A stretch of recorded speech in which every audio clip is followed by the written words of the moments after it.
Okay, so I'm at the bandsaw. Off camera, I obviously double, triple checked the blade for square, so I'm in good shape here.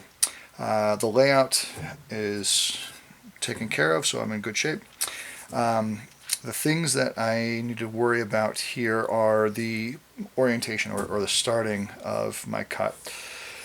What I'm going to do is start cutting from the end of the leg here up to my taper.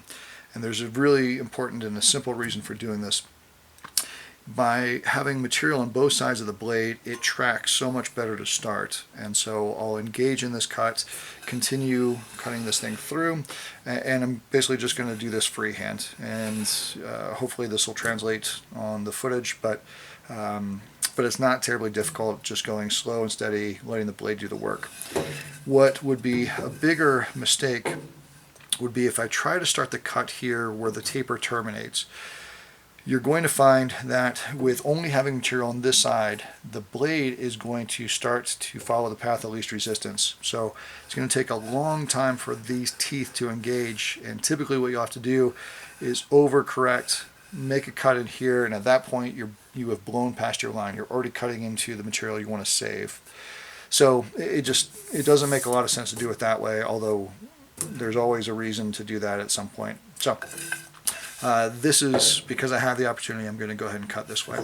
And since I have two tapers, what I'm going to do, oh yeah, I have to do it that way. All right, so let me start at the saw and get to it.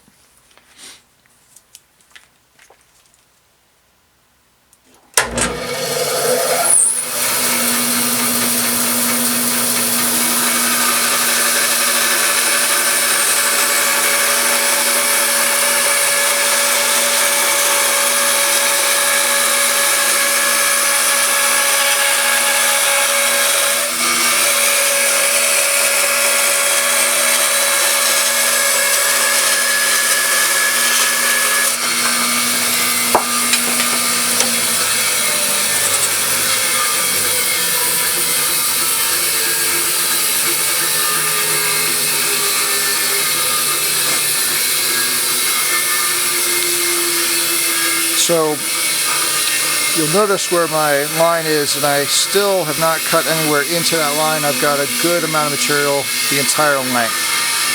This is going to be an easy thing for me to deal with when it comes to the next step. Now, unfortunately, I have to...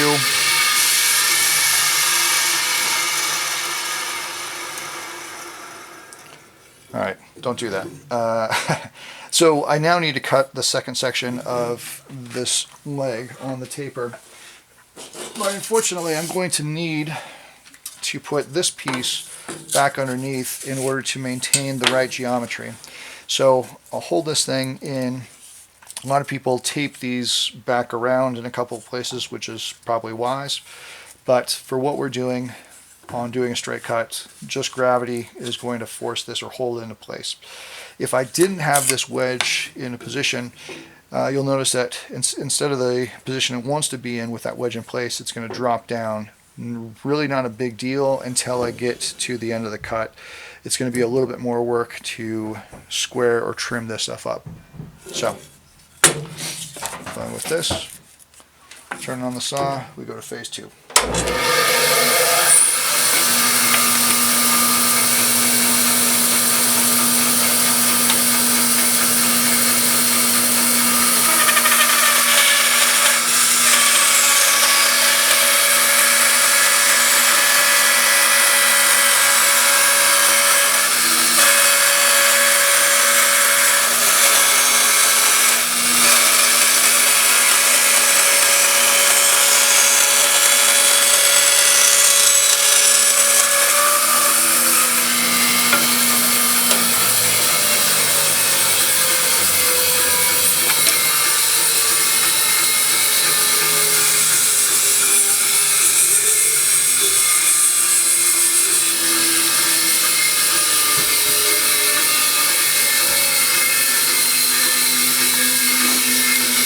So I still have my line visible all the way across.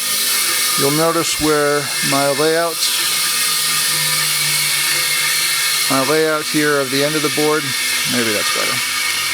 So I still have enough material here to really chew this thing up and get back into place for the right shape. Okay, I'm going to hang up and I'll see you here in 1 sec.